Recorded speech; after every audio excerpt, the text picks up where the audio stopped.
Welcome into the post Gameweek 20 FPL, 3 Wanks FPL reactions video. We're here to talk everything Gameweek 20. We've got some different vibes going on the podcast right now. What else is new? But yeah, we see one individual in the cone, a couple other individuals wearing standard hats. But you know, maybe that was out of solidarity. How are we doing, Vibes and Mac? Vibes really couldn't get much lower right now. I think, as my tweet for this weekend said, whatever, it happens. I'm moving on. So it's about No, whatever. Who cares? Yeah, that's fair. Mac, how we doing? I'm middle vibes, I suppose. I've had the same vibes like for half this season at this point. It's just kind of like, meh, good week, move on. Yeah, Hope to capture next week. For sure. Well, I had a stellar week, but it put me back at 1.2, just right at home. Just right at home. Balanced. I think my rank over the last like 6 weeks has changed. Like I've gone down like 30K or something. So it's what a roller coaster we ride on. Yeah, interesting that we were going into this week talking about how it was potentially going to be a low scoring week. And I feel like in a way it ended up being that, but so many players had like multi returns and whatnot and highly owned players that it made it feel like a big week. So a lot of big hauls from highly owned players, but also like only owned by half the community players. Yeah, 100%. A lot went down. Sharp, we can start with you. This is right? Well, it was right until Bruno G. DEFCONs got taken away. So we're down at 50. It took me down to 163K. I mean, whatever. The defense all failed me except for Ruben since he got pulled, which was nice. But like Bruno G, I feel like everyone had, but was still nice. Saka's always fine. Happy Rogers returns, but by everyone had, you just mean the three of us. Yeah, well, whatever. I mean, basically, yeah, it just makes me, I'm just angry because a lot of my players do feel like, I mean, it's still 21% by those around me, so I would still say relatively highly owned. So It feels like a lot. Anyway, Rogers in for Foden this week ended up working out because we dodged that. Honestly, there were as many big returns as there were. On the flip side of it, the guys that you would count on to return did not return. So that's kind of what balanced it out, I think, when we're looking at the average. I do have to give a shout out. The only thing that I was happy about this week that brought a smile to my face, because it was sure not the Liverpool game, was watching Barry put a nice header in. I mean, it was given to him on a silver platter, but my man certainly delivered. So love that for him. I was really happy for pissed. Yeah, really pissed about the Rice on the bench. Still am. Would like Arteta to not be a baby back bitch and just say what his players are doing, but you look at the NFL, and for gambling, for fantasy, for competition perspectives, they have to give specific designations based on percentages to play. You don't act like someone's like dead and limping and can't move his right knee, and then he plays a full 90 or whatever. So, whatever. Arteta's a top tier weirdo. I'll say it. He's playing the psychological games at a higher level than everyone else is.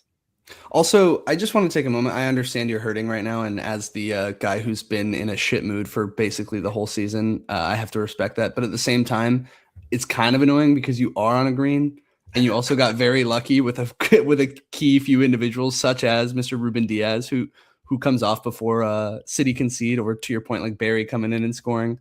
So it is funny that you're complaining on a green, but I understand it. The bench points are the killer for sure. First off, not a green. With the DEFCONs taken away, we're down to 163, so that's a 4K loss.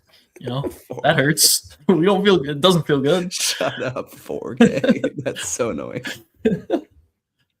Oh, man. Yeah, I mean, I know I got lucky, but I think that's what hurts even more. I left 15 viable points on my bench last week. I left 23 this week, so it's just ass. And then the week before that was Dubrovka returning and Verbruggen getting nothing. So, yeah, for sure. I mean, I think this is incredibly apt then for you to just see this man and how much you hate him. I mean, because to be fair, like, you know what? Hold on. You know what's great though? Liverpool play him on Thursday this week, and who's gonna absolutely kick our ass? So, you know, he owns me. It's fine. Well, I do think it's funny because last week I was on the same train where I was like, "Fuck this guy," because I wouldn't have sold Timber before he returned had I known that he was potentially going to play, right?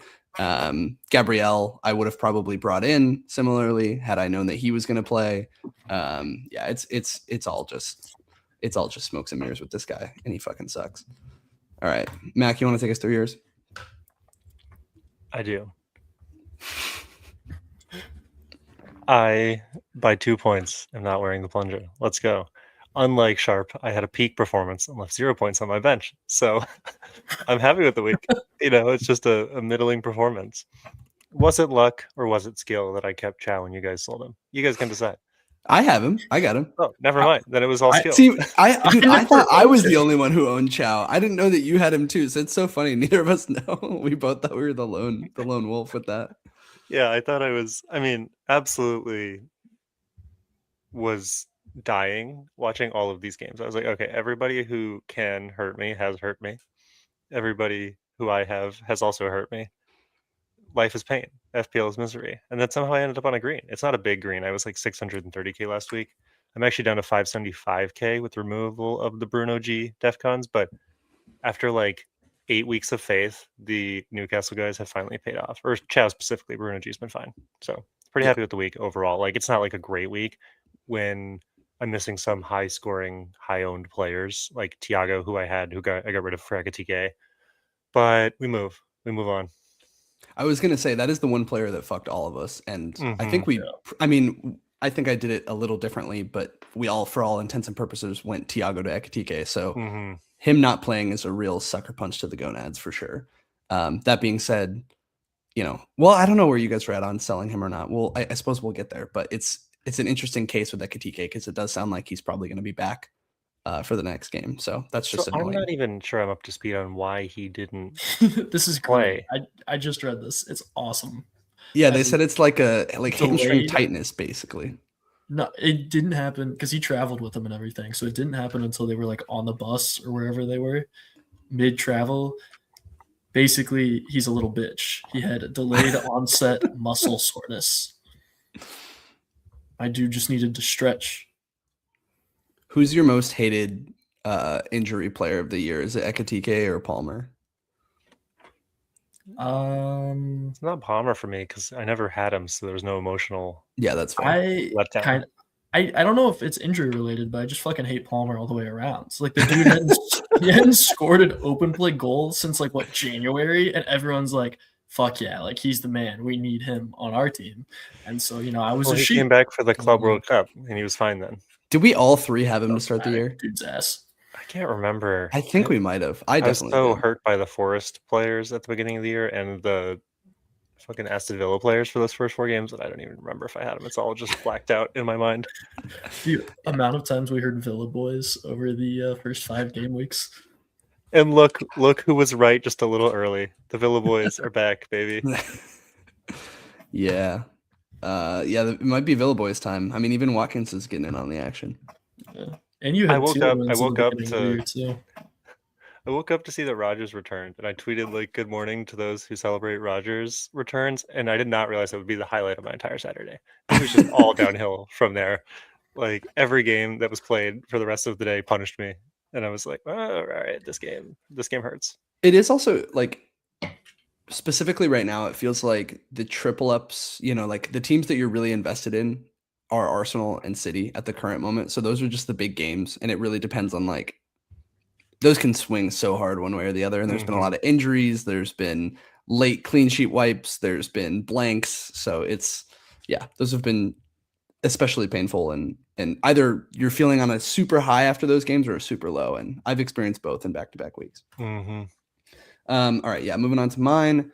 I meant to go look at this back. This is a week where even the players that blanked, I guess I had quite a few players blank. So Haaland, Foden, Dorgu, and Raya all blanked, but definitely got in on some of the hauls with Chow, Rice, Bruno G, and Cunha, and then Gabrielle as well. So my hit this week was to do Richards to Gabrielle and then Wilson out for Garner. So almost barely a net positive on that actually because Wilson scored. But nice to have Gabrielle in, I suppose. The clean sheet wipe, but then he turns it into a goal. Wild that I got Defcons from a forward. That's definitely a new thing that I've never seen. And then my dilemmas going into the week were whether to start Rice or Garner actually at the time. And I think unlike typically with a defender, like we've talked about this of do you bench the player, do you not, if they're uncertain. Typically with a defender, I assume like they're either going to play 90 or they're not. And that's not always true, obviously, but I'm a little bit more confident in that. Rice, I was definitely worried about coming in for a cameo or something. And obviously his value, especially as a DEF CON guy, is to play that full 90. That being said, the reason I ended up starting him was just because I felt like the Bournemouth fixture was too appetizing if he was to start, just because he's on corners and we were talking about how bad they are at set pieces. So I ended up going for it because I was like, Garner's not going to do shit. So obviously I ended up getting both of them and probably would have had him either way. And then the other dilemma was Chow versus O'Reilly. And yeah, same point as Mac, I suppose. It was like, boy, they don't keep cleans at all. They really don't. But my thought process was really that City was playing Chelsea and Chelsea just have a really good attack. So it felt like an opportunity to take it. But that was a coin flip, to be honest, that I certainly got extra lucky on. So yeah, super exciting week. Felt good to get some returns, but again, we are just back to 1.2. So it went from I'm having a disastrous season to I'm having a less disastrous season. So exciting stuff to show the leaderboard. You can see that on mine. I kind of came back to where I've been, flatlining for the most part from YouTube. Pretty grayish, greenish, reddish arrows. And then the points totals.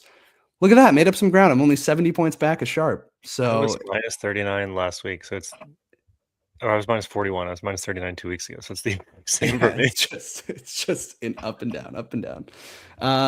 Yeah. So what a week. Going back to the ranks conversation for a second, Luke, when you were saying sharp, it's really annoying that you got a small red arrow. It reminded me of this. 100%. Yeah. No. Honestly, once I saw those graphs, I'm feeling a little better. So thanks. Well, that's why I'm saying you're like, well, everyone has Bruno G. Like he's a differential, but you're like, but everyone, meaning Mac and I, have Bruno G. Yeah, we stay competitive. We stay petty on this pod, and that's, I wouldn't have it any other way. I don't know where exactly to go first. Obviously, the City Chelsea game is fresh on my mind because that just happened. Do you guys want to touch on that one at all? Yeah, we can. Yeah. I mean, I think the big conversation on this one is probably just that Chelsea weren't awful and City didn't facilitate a lot to Holland. Those are probably the two things that people actually care about on this game. I mean, it depends on how Chelsea's going to play because that first half was so bad. Like they were basically just like, hey, come score, like do whatever you want to us. They were playing the Burnley style of ball. And it was disgusting. So they did obviously inspire a little bit over half, but I mean, you see the giant jump is just Enzo. Well, and it's a 94th minute goal or 90 plus 4 minute goal or something like that. I'm nervous. I'm still nervous, I guess. So I'm paying attention next week for sure. Yeah, I think what is your guys' takeaway here? So obviously first half their game plan was, like counter-attacking ball. And then after City scored, second half, they come out with something a little different. But it seemed like they got more possession, but not necessarily more like high-quality chances. Do we think this is a wait-and-see type situation? We lost Maresca. We're just trying to figure things out. We're playing City, so we had a specific game plan. Or do you think this is, the natural new manager defensive bump style change? They haven't brought in a new manager yet, right? Right. I just mean no Maresca. That's really all I mean. No, I think that if I was I don't even know who took over. Whoever was in the dugout for that. It was their I would have just been youth coach. Do nothing, change nothing, play the way we know how. I don't think you're getting a regime change yet. I think the hope for Chelsea in the future is that it doesn't change too much because theoretically the guy that's the front runner, Ross Senior, is in the Blue Co Chelsea system. So they own Strasbourg and they hired him to play similarly to Maresca, but only time will tell. We have no idea on that. Yeah, for sure. I think it's just especially relevant. Obviously, we've all talked about the fixture swings as they start in 22. And I was talking to Mac off air beforehand. The fixtures do start in 22 with Brentford and Palace, but it's really 24 where it's it feels like having at least one and probably more than one Chelsea player is a necessity because it goes West Ham, Wolves, Leeds, Burnley, 4 straight. So that's definitely the time period that by then we'd like to know which ones to get. And I think you could argue to go for the defensive assets. Probably what do they have the next two? Yeah, next week starting at Fulham. Like you could probably invest defensively right now. Actually, I mean, you could invest in general right now. So I don't know if I would assume that this week puts you guys off that a little bit. Is that accurate to say? Or do you think it's still worth going for? Yeah, I guess that's kind of where I immediately went with my answer when I looked at this is I'm not going to do it yet. I'm going to wait to see what happens next week. And also because there's just more pressing needs for next week that you needed to have last week. And if you didn't have it, you absolutely need to go forward, like Gabriel. So I'm using my transfers to get to him before I go somewhere else. Yeah. It is also surprising that considering how defensively they played this game, only 2 players hit DEFCONs, and those were Enzo and Chalobah. Enzo continues to be a pretty solid value pick, but it's a weird world with Palmer coming back. And then I think Chalobah is the one where it's like you could really make an argument to get him in at any point. He's the second highest scoring player or defender behind Gabriel. Yeah, he's just very attacking. I guess it's the problem with him. You don't know if they're going to keep cleans and how much his attacking is going to change. The problem is this could have happened a worse time, I guess, is the real thing. We just all want to like clarity on these Chelsea assets before we pick any of them up. And sort of the same conversation we've been having all season. Like, yes, they're scoring, but nobody is predictably scoring. Like there's no talisman. The goals are spread out and somehow they're eking away these wins and you just don't know where they're coming from. Yeah, 100%. I feel like the other one to talk about that feels extra relevant just because of all of our investment in them is probably the Arsenal game. Obviously, they play Bournemouth. Let me remove this and add this. They play Bournemouth. Bournemouth is one of those like I think Bournemouth has replaced Spurs of last year or 2 years ago under Ange of like kind of the basketball team where it feels like at least at this point in the season it's like going to be goal scoring on both ends in this game. Obviously, like great way of putting it. Yeah, this game obviously like turned in that way. You have highly owned or relatively highly owned assets in Gabriel and Rice returning from the Arsenal side. I forget, did Semenyo return at all? Did he get an assist or something? Yeah, yeah, he had an assist. Yeah, classic. So he continues to be a thorn in our side, but yeah, I think a couple of things here. Obviously, the dilemmas are how much of a necessity is Gabriel? We touched on that last week. Is Saka worth the money over Rice? And so what's your triple up for Arsenal? And then on the Bournemouth side, I feel like it's looking at players like a Senesi or something. I think attacking wise, it's going to be interesting. It's a wait and see probably once Semenyo leaves. But somebody like a Senesi who's still, I think, the top DEFCONer in the game, similar to like a Tark that you guys have of these really good DEFCONers who are on defenses that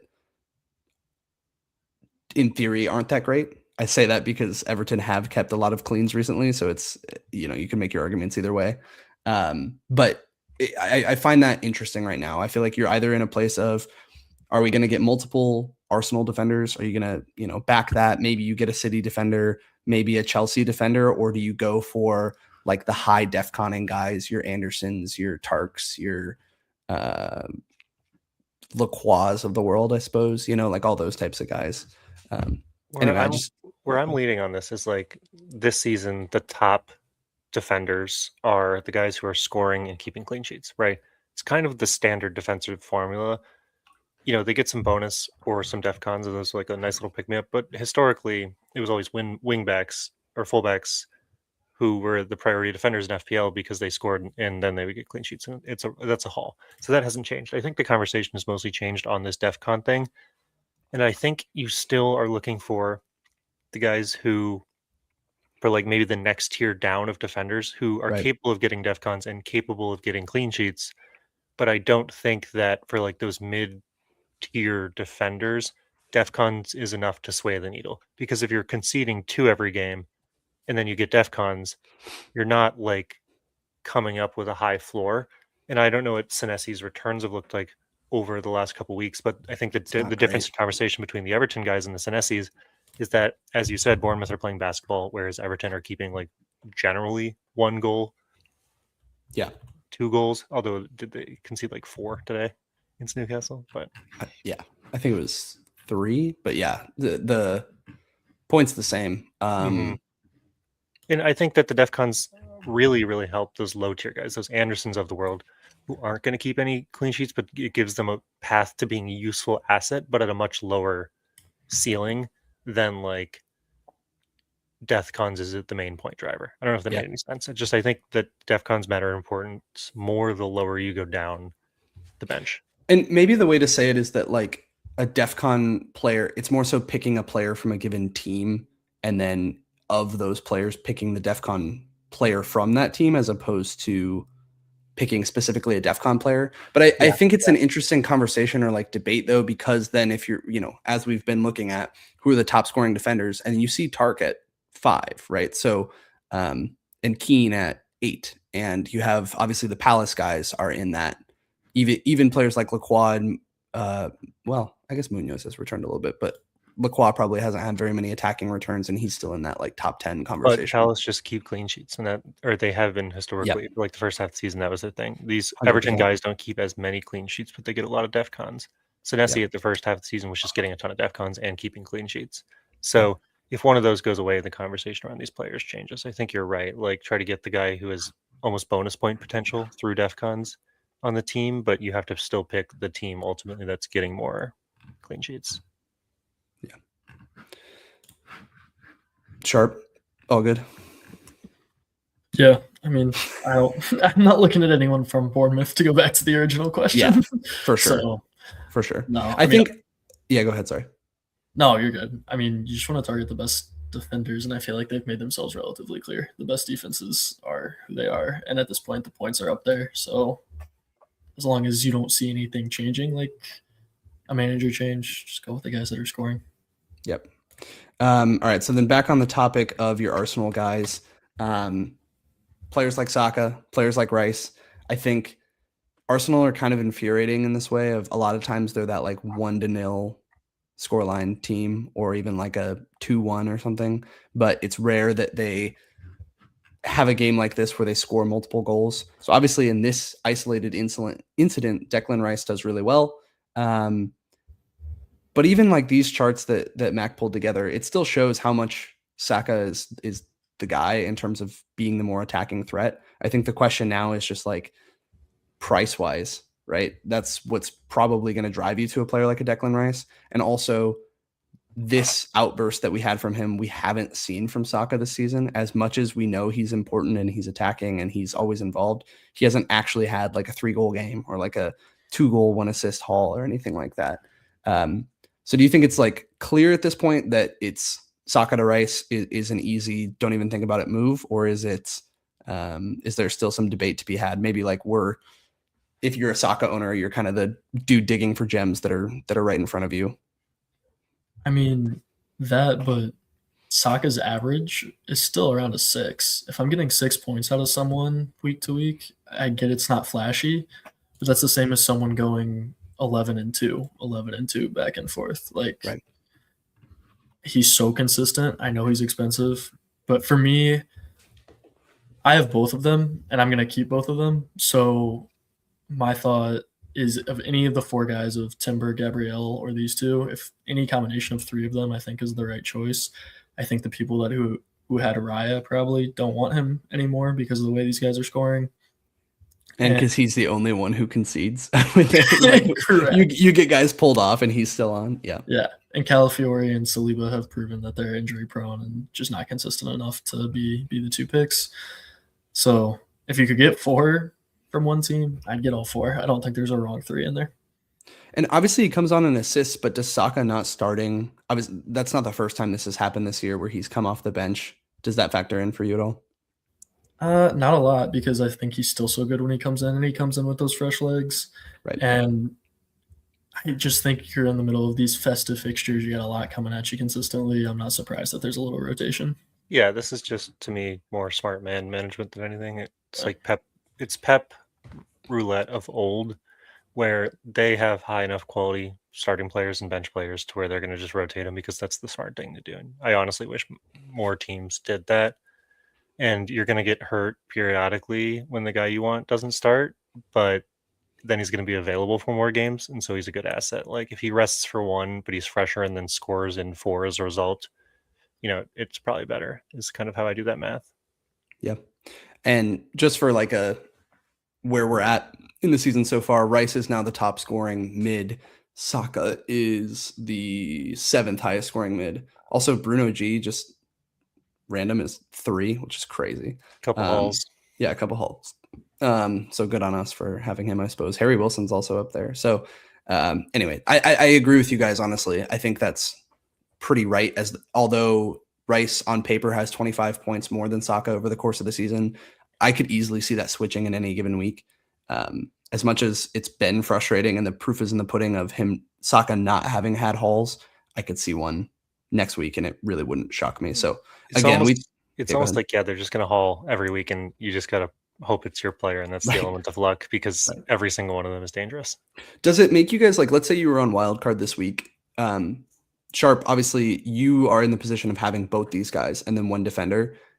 If you were starting new and you were like, all right, what's my ideal Arsenal triple up? Would you be on the double defense train still, or would you be double attack? I think I could see the argument either way, but I'm curious where you guys land on that. Yeah, I would actually stay the same as where I'm at. Like I would have Rice and Saka. The only downside I would say at this point is I'm lacking City. So I am dodging like Cherky and Foden and those guys week to week. I can get into Cherky and I might do that. So that is still possible if I were to wildcard. But that would be like the one consideration. But I think you have so many good defensive options that I don't think Timber is going to be as big a differential as I would get like from Rice or Saka in the midfield. I agree. I have double Arsenal defense and Rice, and that was more team specific than anything. I think I would rather, if I had unlimited money in a wild card, as per the question, go to Saka, Rice, and then Gabriel, because Gabriel is far and away the better defender, and then Rice and Saka I think have higher ceilings.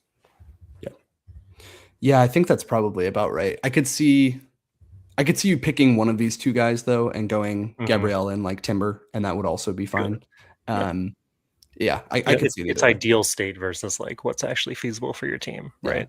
I think again though, like my thought process of that, I'm just playing devil's advocate because I probably agree with you guys, but the only reason to go the double defense route is because of those like 1-0 games that are super infuriating, where you might where either one of these guys returns or neither of these guys returns, and you get a Martinelli goal or some shit.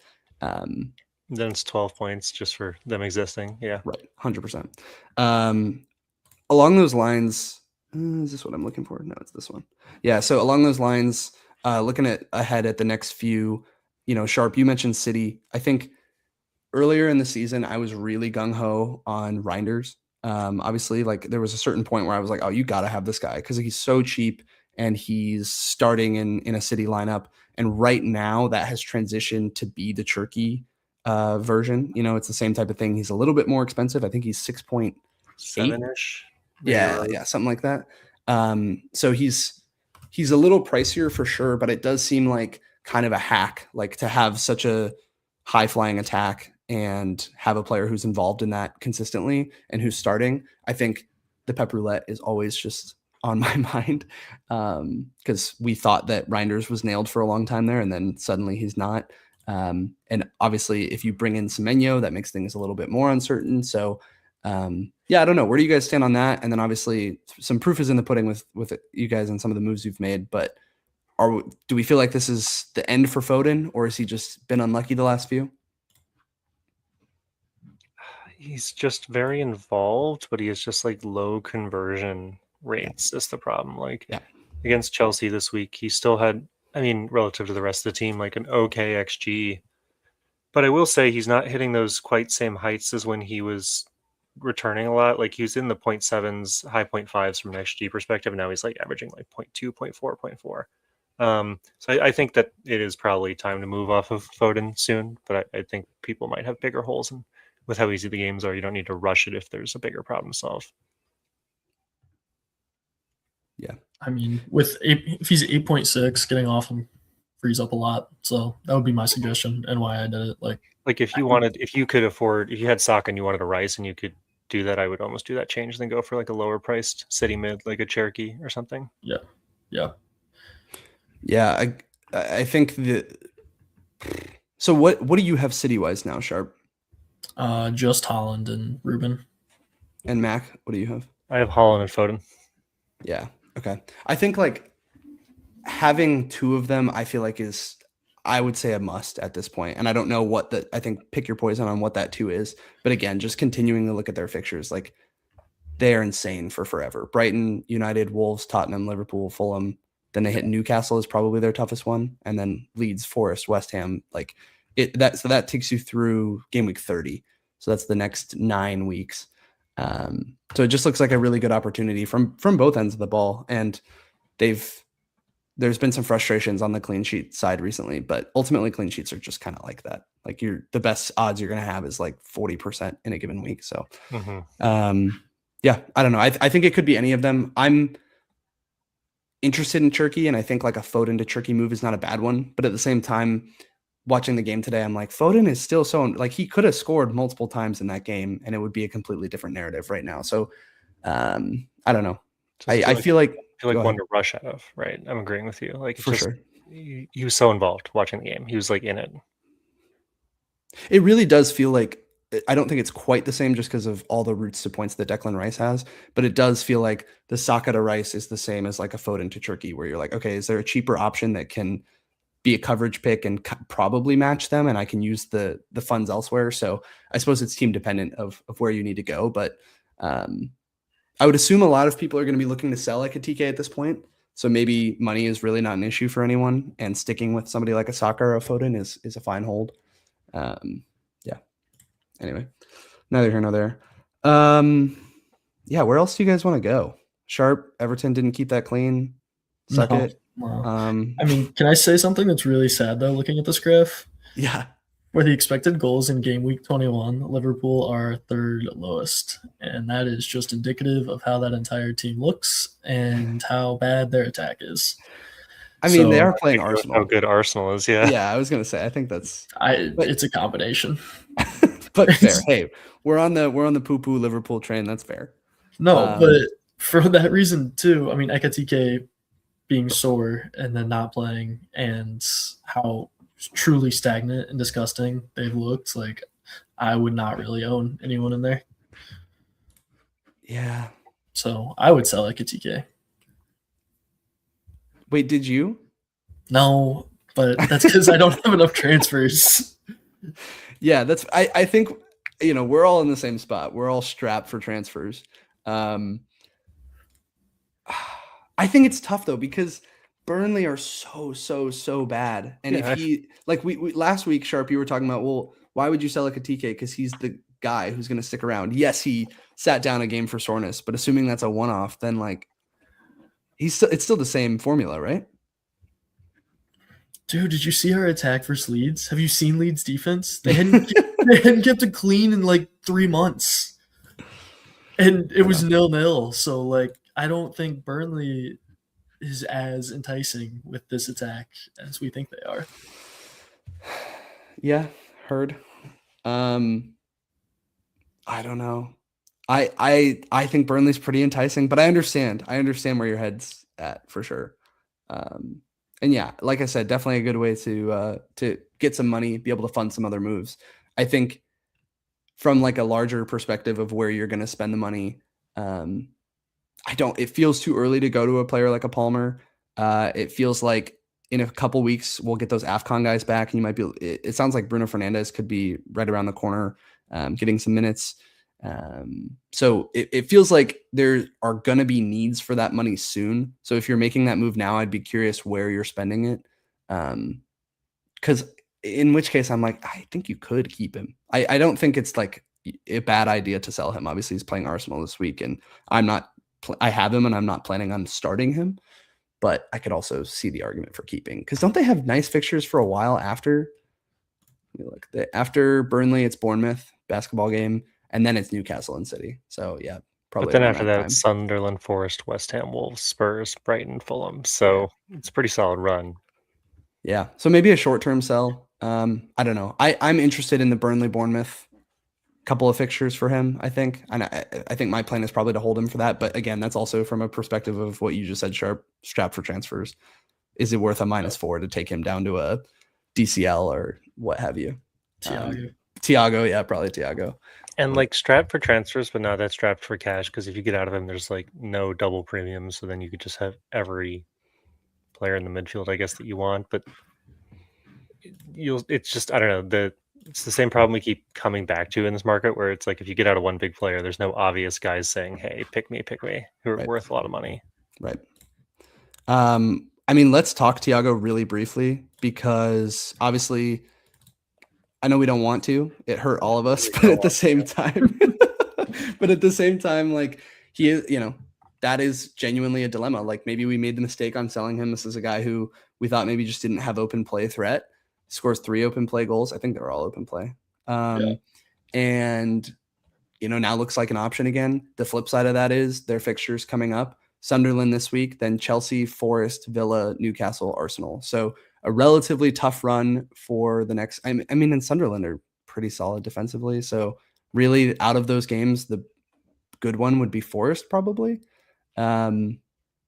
But he also has proven that he can return in a lot of different games. So maybe he's just the kind of the Chris Wood of last season of like just play him all season. He's going to score. He's the attack runs through him. I don't know. Yeah, I mean, he had 6 shots this game, 3 goals. So Jesus, high conversion ratio. He's averaging about 6 shots per 90. Or no, that's just for this game. Excuse me. Yeah, I mean, it was a crazy high return. Like he got a lot of service in the box, which is usually the biggest issue with owning him. But I don't know. I watched Brentford last week against Spurs, and it was so boring to watch. It was like Brentford 1 versus Brentford 2, so that didn't inspire me with a lot of confidence. And therefore, I'm not sure what has like changed, but I do think we can probably conclusively say that Ekitike has not been worth the money, because this is like this Fulham game and that Leeds game, that Wolves game were supposed to be kind of be the games that he's been supposed to do. And anyone who's hogging up almost 9 mil in your team and just playing and not getting returns isn't worth it. Like if you just play any other player for 2 million cheaper and they get 2 points purely for minutes, it's the same return. And this week he didn't even play. So yeah. But yeah, goal versus Tottenham, assist versus Wolves, blanked against Leeds, and then sat versus Fulham. So definitely a tough go of things. Yeah.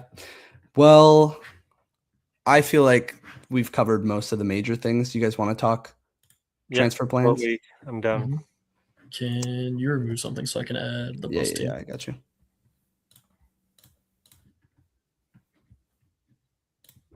You should be good. Cool.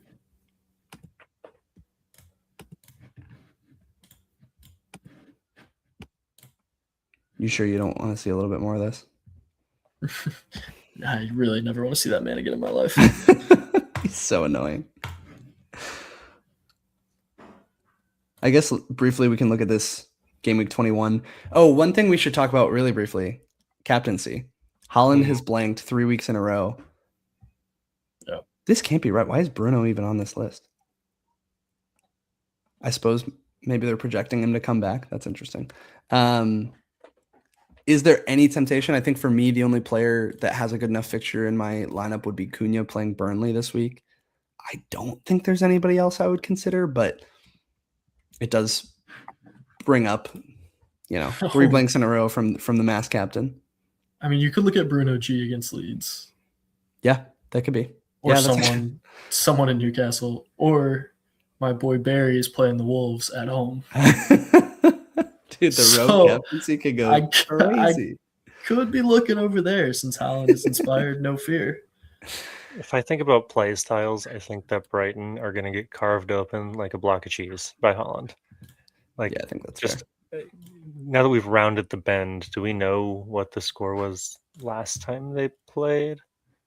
Not off the top of my head. So he had 9 points, 1 goal, almost 1.5 XG by himself.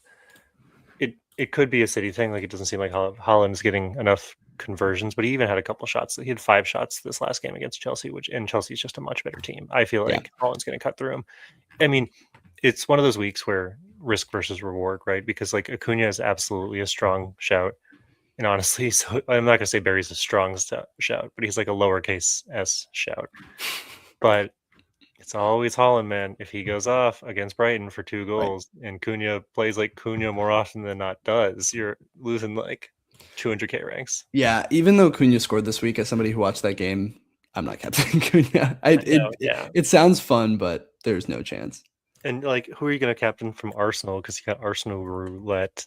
No one on Newcastle's consistent. Like, it's just a problem of not enough guys who are really converting this year. Right. For sure. All right, Sharp, why don't you talk us through? I know you said you made some early moves. Hit us. Yep. So I decided, because Verbuggin. Wait. Is this you? Yeah, but hold on 1 second. Should we go to Mac? Yeah. Good, man. All right, Mac, talk us through it. All right, so I had 2 transfers, and I made my transfers pretty much the second the Arsenal game played. And I took it for a hit, so I made 3 transfers. I did Raya out, Dallo out, Saka out, for Pickford in, Gabriel in, and Rice in. Yep. I know that the Rice to Saka move is sort of sideways, but I didn't love having Dallo. I just kind of wanted to get into Gabriel, and I said that for exactly the reasons we listed earlier, like Pickford, it feels like the Arsenal defense is back from like a scoring perspective, but they're still not keeping like rock solid clean sheets. For sure. And, there's been like a couple times in the past couple weeks where I've gotten punished really hard because Arsenal concede a later goal, knocking out the clean sheet for the players that I don't own. So to the point that like some of these center backs are getting subbed more. I just wanted to get out of Raya, and I thought that Pickford has actually put himself forward as a decent alternative, whereas earlier in the season there really wasn't one. So that was a pretty easy transfer. It gets me another Everton guy. I'm a little reliant on like Everton cleaning, but Pickford's thing has always been that Everton's not had a good defense, and he gets saves, and that's his main avenue to points, and I'm okay taking that risk in the short term. I think the other reason I did these transfers was just because I don't have high confidence in Dallo. He has not cleaned in sort of these quote unquote easier games that I brought him in for. So I said that was a mistake. Just going to take that one on the chin and just get in a better backline. And now my backline is Tarkowski, Gabriel, Chow, Timber, and Guehi. And I have 1.2 mil in the bank. So any move that I want to make next week, if I do, I can. I was looking at it. I can bring in Cherky if I want. I can get rid of Dewsbury Hall because I think my bench is a little weak having Guehi. I could fairly easy get up to a Thiago. I could drop Ka-Thiaw down. Like I have so much flexibility that I think in an ideal state over the next couple weeks, I'm just going to roll for 3 or 4 weeks to really have a ton of transfers and a ton of money for that like game week 24 shift without having to wild card, so I can use my wild card later once we have clarity. So that's my rough plan. That's why I went aggressive for kind of 3 Arsenal players this week, and ultimately what are sideways moves. But I just feel like now I have a more competitive balance of the players that I actually need, and it's easier for me to quickly move in and out of threats with my spare cash. Yeah, and I feel like this is exactly what we were talking about with the Saka and Rice or Foden and Cherky. Like making that move, yeah, it's a sideways move, but those funds allow you to do whatever you want. Obviously, bringing in Gabriel is a relative priority. So, and that 1.2 you're talking about, you could even, does that give you enough to go get you up to like a DCL or something? Not that that's necessarily what you should do, but I'm just curious if having that money now allows you to really upgrade. Not a DCL, just because I think he's gotten so expensive. Yeah, he's 5'9" now, so I only have 5'2". But there is like potential to in 2 weeks or something take Guehi down, and then I could take Dewsbury Hall out and bring in like a Cherky and still have enough for like a 4-6 defender, and so I could get on these Sunderland guys for their fixtures. Like I just have a ton of flexibility. My ideal state would probably be rolling for the next like 3 weeks to have like a wealth of transfers and money to make moves, but rarely do I actually follow up on that. So for sure, we'll see. Looking good. Ka-Thiaw versus Arsenal, I think is a fine play, honestly. Yeah, I'm not sure if I should play him versus Arsenal or Guehi versus Villa, but I don't know. I can make that decision in a little bit. For sure. All right, Sharp. Is this one better? Yeah, no, what threw me off is that the fixtures aren't right because Brighton have City next week. Like those fixtures are off. So that's what was really throwing me off when I was looking at it. Because part of what I did was fixture based, but what I did, I had to get Gabriel in the way that he's been playing. So I did take a sideways move. I took Timber out for Gabriel, and again, that's because I think there are going to be a lot of strong defender options out there. Like I still feel very good in Tark and Ruben coming back with DEFCONs and or cleaning. Guehi, he's been strong all season, and Dallo, I'm keeping him because I brought him in for 3 fixtures. They were 3 really nice fixtures, so I'm going to hold him for these 3. And then next week, probably looking at Sunderland guy for him, bringing him down to like Mukiele or someone like that. Yeah. So I didn't feel like I had to do that yet. And then what that allowed me to do is take Dubravka up to Royce, best scoring goalkeeper in the league, and it allows me a little bit more of a rotation. So like Brighton having City this week, that basically if I play him, he's getting 0 or negative points. Like I'm scared of that, and Dubravka was just not a viable option ever. So it felt like a good move to do that, and now I have a 4-8 and a 4-4 goalie that I can just rotate throughout the rest of the season and hopefully don't have to touch again. Nice. You will not be playing at Ekatike this weekend? No. Barry, they have Wolves again, not correct fixture showing, but yeah. With that, and he's now 2 goals in his last 2. I think my boy's getting hot. The boy's cooking a little bit, so he's coming in. Wilson does have Chelsea, so still scared of that. Even though he did return today, he still looks great. So I'm gonna be smart enough to move him to first on my bench in case anything crazy happens. But Ekatike, I have no faith in returning whatsoever against Arsenal. I mean, look at the first game. Look at our attack now and how piss poor it is, and then look at our first game, and it was so gross, 0-0. Like nothing happened until Sobo just hit a worldie. Like, there's no faith in us returning there. So I don't want to play him. Heard. This is. I mean, you have such a nice bench. Like you have a lot of. You have no flags. You have no dead ends. It's kind of sick. No, I kind of like to keep it that way, but that is what caused me to leave 23 and 15 points on the bench the last couple of weeks because you do have viable options, and then it hurts a little more. Yeah, that's fair. I mean that's why Mac's not upset this week is because he had 3 guys on his bench who blanked. So he was like, you can't be disappointed about your bench if you don't have a bench. Right, exactly. All right, so this is mine. This is with a role in mind. Boy, is this right? Yeah, this is right. This is with a role in mind for this week. That's just the goal. I've taken hits in back-to-back weeks, so I would love to if I can. And it looks like on paper, barring injuries, knock on wood, there's nothing too scary here. It does mean I have to keep Ekatike, but I have the ability to bench him with a lot of players with good fixtures here. So this is where hopefully you got to think the Double United finally does something in this one. You got to think Dorgu, they at least keep it clean or something. Like, Jesus. So hopefully that works out for the first time. And then obviously the triple Arsenal versus Liverpool, same as you guys. But I mean, this is fine. Double Newcastle versus Leeds. And then being able to bring Garner in versus Wolves, which I still don't really expect to return, to be honest. But it is Wolves. So if there was a time to play a budget player, it's there. I could definitely also bring in O'Reilly versus Brighton for any one of these guys, and that'll probably be a benching decision that I make last minute. It could be Chow, it could be Garner, it could be pick your poison. But yeah, I'm okay with this team this week. So yeah, you would bench Chow after what he's done for you? That would be absolutely crazy behavior. But think about if I had said that to you last week, you would have called me crazy for starting him. You would have been like, dude, he hasn't kept it clean in how long? Yeah, exactly. So right. I do think, I mean, this is multiple times now where Chow has scored.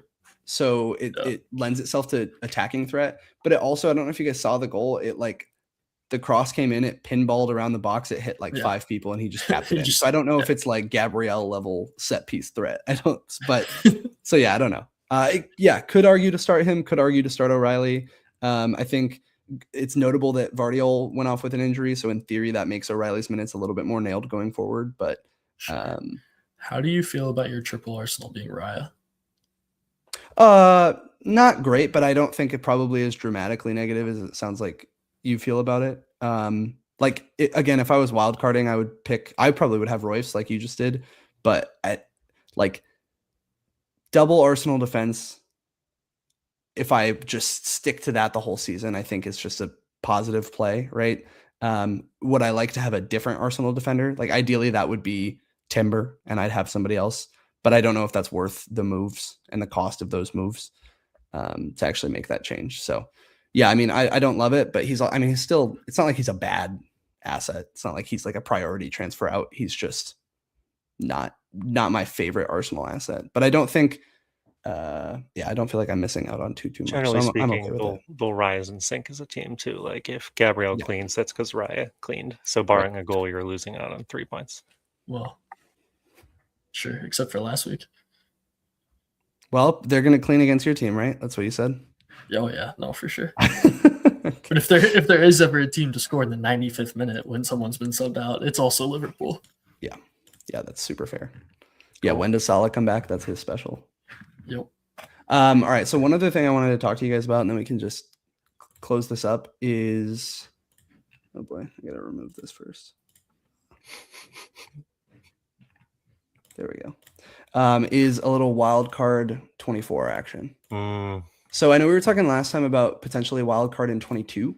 And I think this is specifically for my team. I'm sure it makes different sense for different people, but like this team is very playable for the next couple. Like I really don't have any reason. I have good fixtures kind of across the board, obviously barring some major injuries. I think the reason for 22 is that you look at these United assets that you invested in and they hit their tough run of fixtures. So that's a potential reason to make that change, but I don't know if as of right now, I would need that then. Same with 23, also just relatively fine fixtures. Again, assuming you can bench all these guys and you don't need some sort of substitute, but even then, maybe it's worth a transfer. 24 though is like I said, when Chelsea get into that really nice run. So they hit, where are they? Right here. West Ham, Wolves, Leeds, Burnley, 4 in a row. So that's just a lovely like time to get into it. And I think the main reason for thought process for wanting to potentially wildcard is just like a big shift in template and a big shift in like the style of team or your formation or what have you. So at that time, you got to think Bumo's back. Bruno's probably back. I have Palmer in here, but I think this could just as easily be Saka, and this could be a different City player. This could be like Saka in Turkey or something like that. This was more so just to see how different it could be. This also, though, obviously jumps to the 4-5-1 territory. And the only reason for that, like I'm not necessarily pro that idea. The only reason for that is when you get into 24, you start to look around at the forward options and they're not very good. Thiago, it seems like they're like, oh, he'll be Mr. Consistent, but they run into a pretty brutal set of fixtures in Villa, Newcastle, Arsenal, straight 3 off the bat. I think looking through them, I think DCL, it's the same type of thing. Leeds, it's Arsenal that week in 24, and then Forest and Chelsea and Villa and City. So the only one who maybe has like decent fixtures is Bowen, and West Ham are so poopy that's never like, you want those to be elite fixtures, not decent fixtures. Anyway, so by selection, this is where I ended up. And I don't know if this is actually where I would go, but just to show kind of like what that could look like at that time, trying to invest in the triple Chelsea. Obviously, you still have your triple Arsenal, getting the United mids back. Anyway, just interesting in that it could change the landscape quite a bit of having those players back that none of us really have at this point. So anyway, feel free to share thoughts.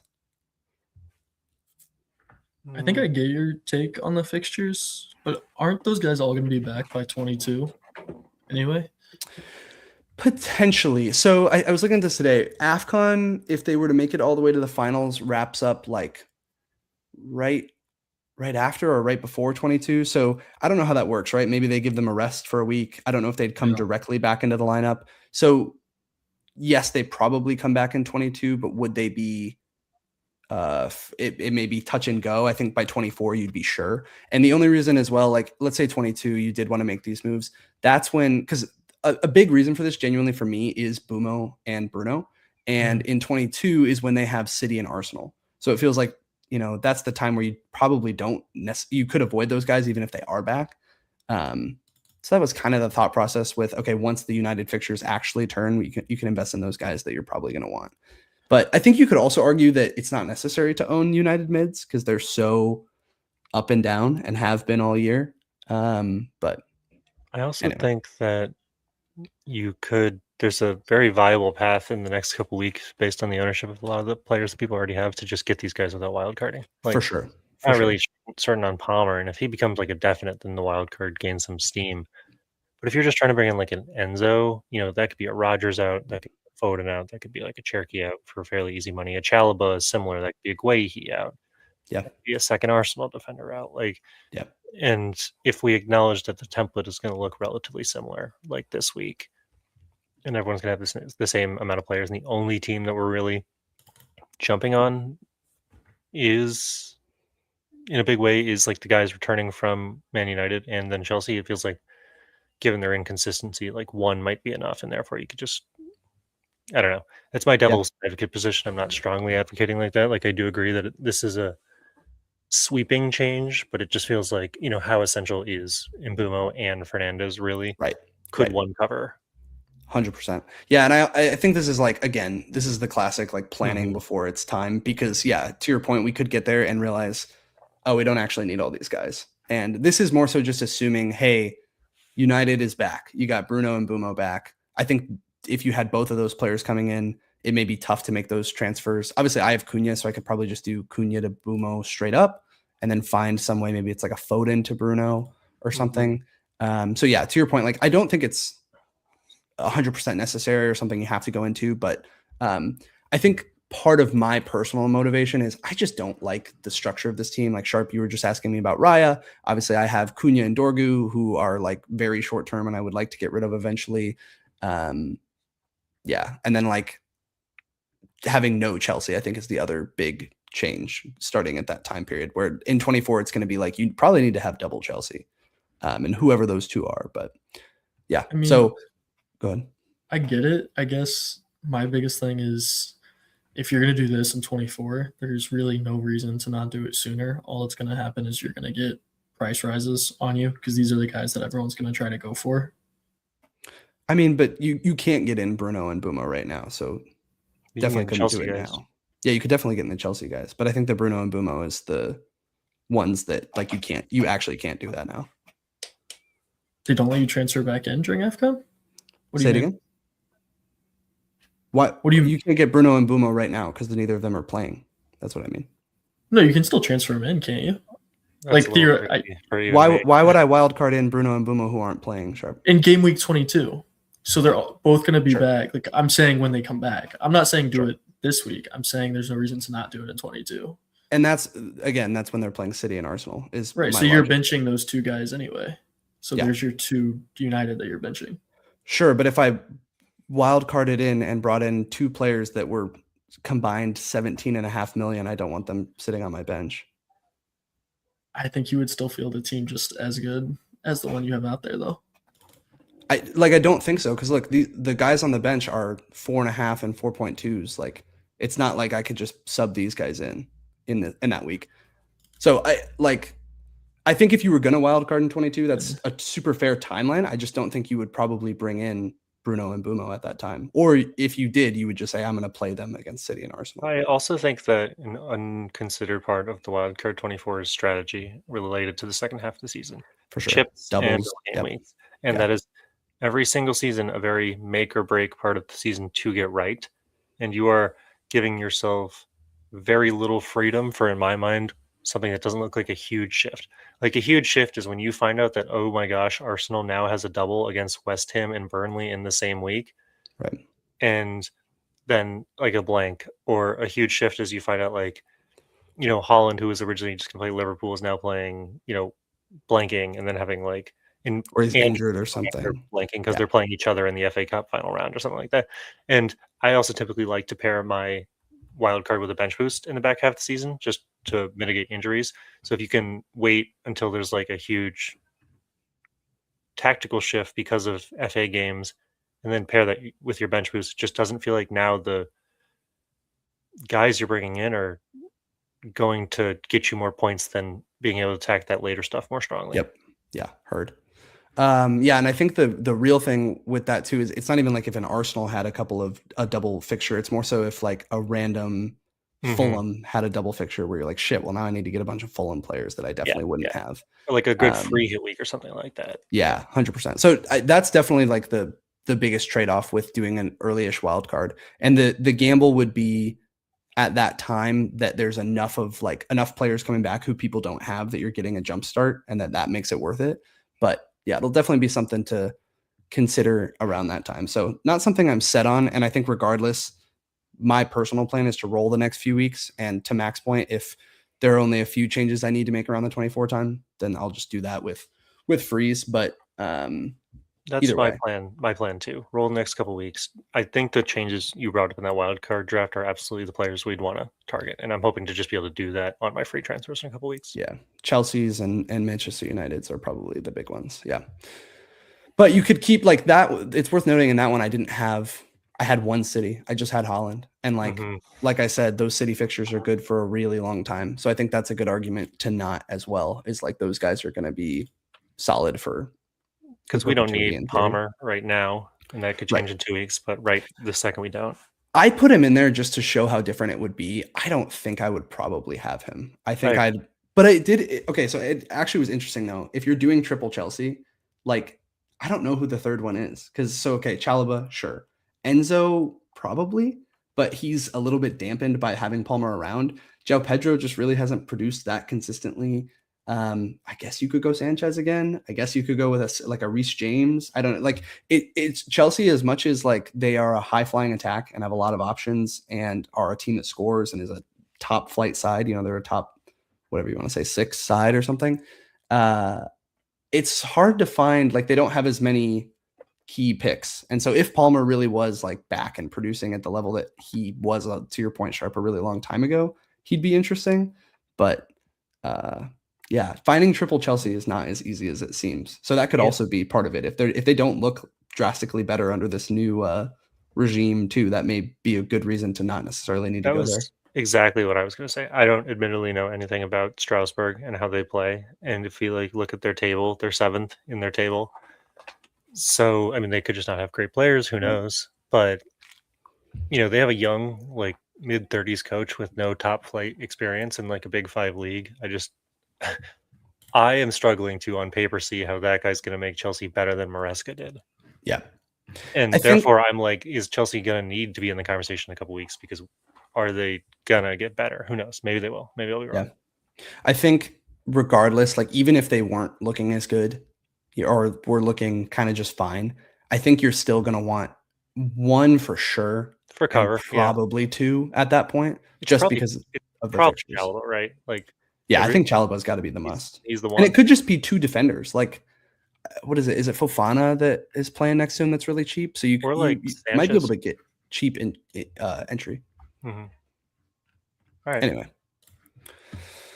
All right. Anything else on Game Week 20 or ahead of an early deadline in Game Week 21?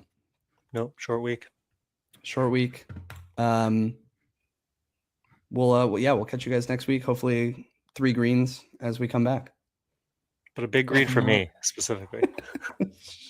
Sharp looks like he's gonna die on he's actually so sad. I think your color has gotten whiter as the podcast has gone on. Dude, it's someone kicked your puppy, dude. Yeah, basically it just beat me up this weekend. It laughed in my face. It was terrible. So I'm giving it the silent treatment. I saw the Colts lost as well, just so you know. Yeah, I almost mentioned that while we were on here because they kicked the game-winning field goal at about minute 25, and I was like, "Oh, Luke's gonna be happy." Yeah. All right, we'll catch you guys next time. Thanks for listening to the 3 Wanks FPL podcast. See ya. Peace.